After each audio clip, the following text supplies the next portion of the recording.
Wala talaga dito. Grace, ano masasabi mo sa mga first timer na pupunta pa lang dito? Bilang first timer. Huwag na kayong pumunta. What's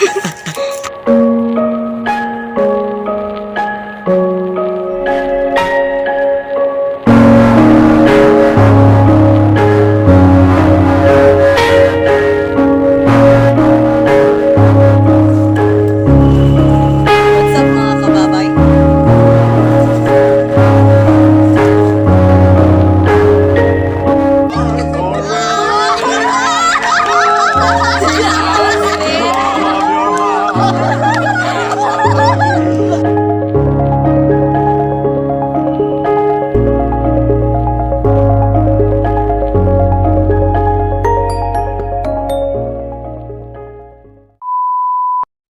So, what's up mga kababay? This is me, Rico Tonga. At kung bago ka pa lang sa YouTube channel ko, don't forget to like, subscribe, and hit the notification bell para updated ka sa mga videos ko na i-upload.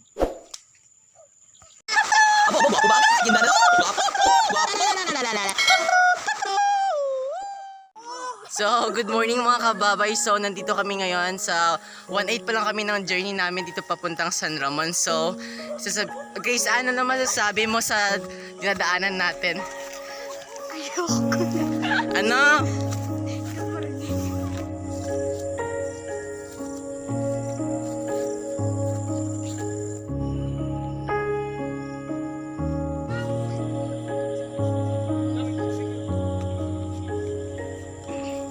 So ayun na nga mga kababay, di ba, umuulan. So yung kumbaga sa bundok maputik. So yung ginagawa nila sa mga tsinelas nila. Ate, ano yung ginagawa niyo dyan? Hala. So sa mga first timer na pupunta dito sa San Ramon, so San Ramon Barbasa, dapat magsapatos kayo pang hiking. Dapat naka-attire na talaga kayo na.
What's up mga kababay?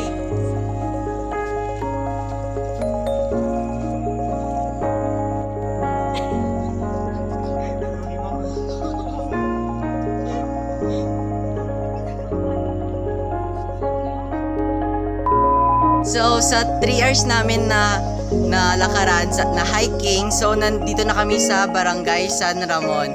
So ito yung mga kasama ko. Hello mga kababay! So dati na 'di ba, pagpunta ko dito, wala pang tiles, wala pang ganito. So ngayon ginagawan pa nila. So nag-i-improve na yung Barangay San Ramon. Oh my gosh. Oh.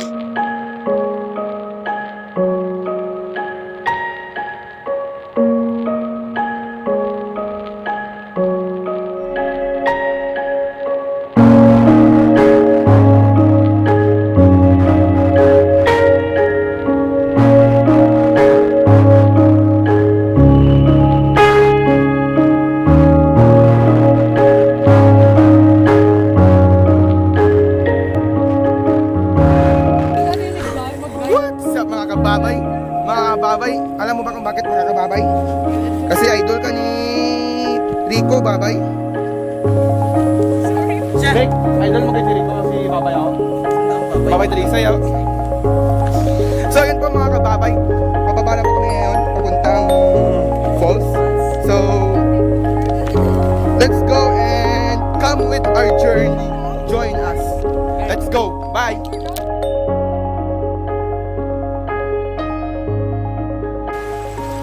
So, ngayon para sa falls kasi sa pangalawang falls mataas yon at tapos dapat namin akyatin para makita yung isa sa yung pinakamagandang falls. So I hope na yung mga first timer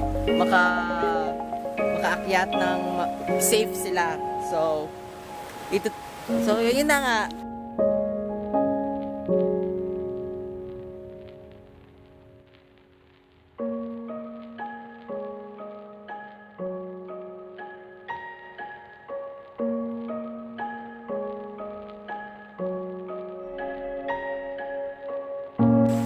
What's up mga kababay?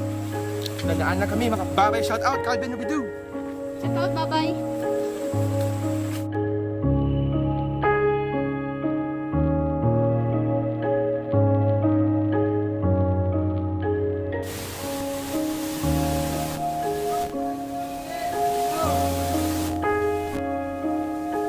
O, diba? Nandito na kami sa first na falls. Tawag dito na falls is Sigbungon Falls. So, ito lang.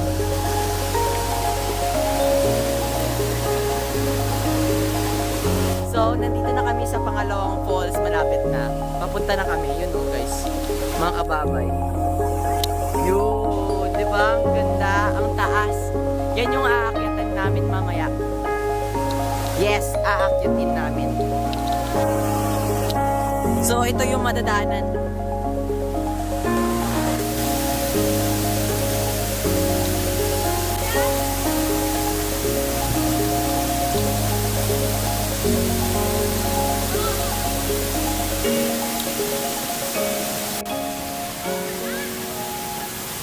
Teka lang.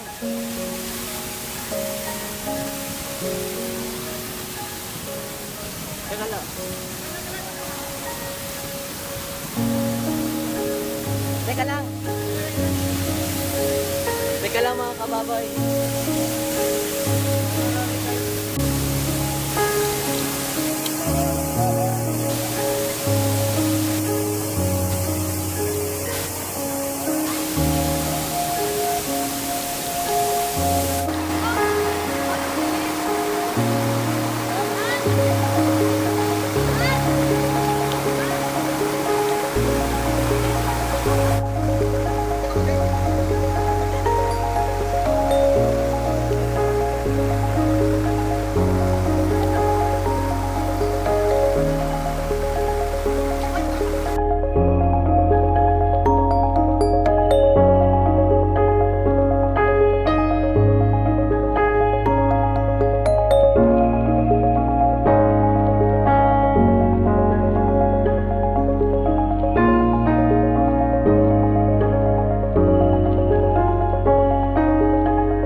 So, dito ako ngayon mga kababay sa La Fresha kung saan dito sila tumutubo at naghahanap kami ni na SK ng San Ramon. So, yun lang. So, dito sila mga kababay. Dito kami maghahanap ng La Fresha. Dito sila gaano tumutubo. So, ayun na nga mga kababay. Patuloy kami naghahanap ng La Fresha. Kasama ko yung ate ko. Siya yung SK chairman ng San Ramon. So, dito tayo, tingin-tingin tayo dito mga kababay.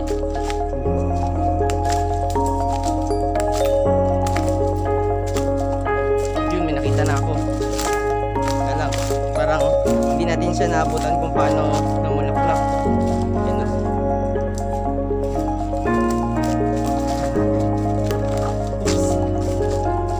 Hindi natin siya ma-describe kasi tawag nga dito, hindi na siya mapula. Nabulok na siya. Hindi Hindi natin siya ma-describe kung ano yung amoy niya. So maghahanap-hanap tayo ng iba kasi marami dito rafflesia. Teka lang. Maghahanap-hanap tayo. Dito yung lugar. Yun. Teka lang. Ito, hindi pa siya namulaklak. Hindi pa siya gaano.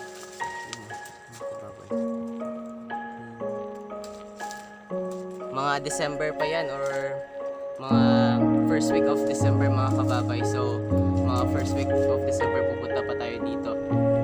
Titignan natin siya. Dito, marami pa silang nabubulok. Hindi natin siya di maamoy kasi wala na yung hindi na siya namumukadkad yun mga kababay. Ay, teka lang. Hindi natin siya naabutan mga kababay, nabulok na siya.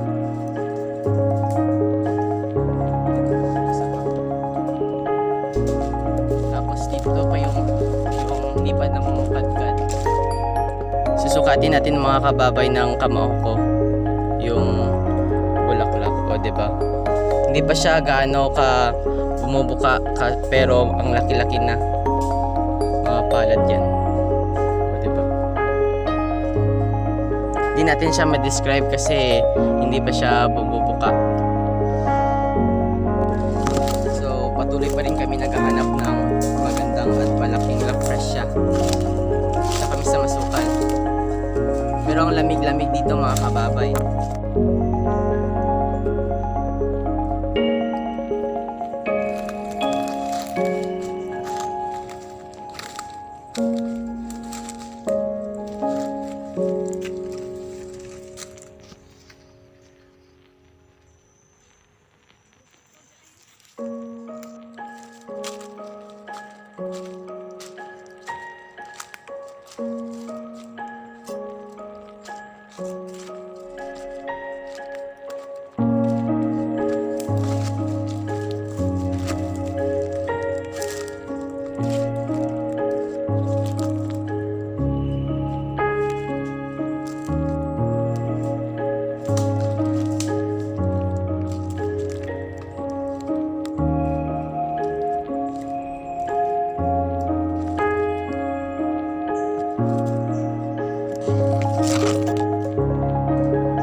Alam nyo ba mga kababay na merong 30 na uri ng rafflesia sa buong mundo?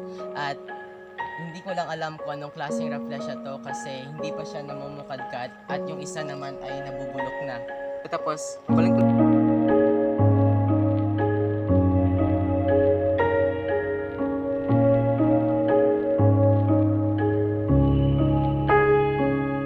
Alam nyo ba na ang pinakamalaking rafflesia ay tinatawag na Rafflesia arnoldii? So mga kababay, ito yung rafflesia na nabubulok.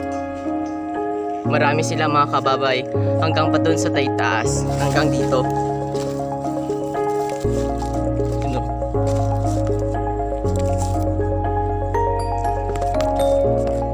Ang dami nila.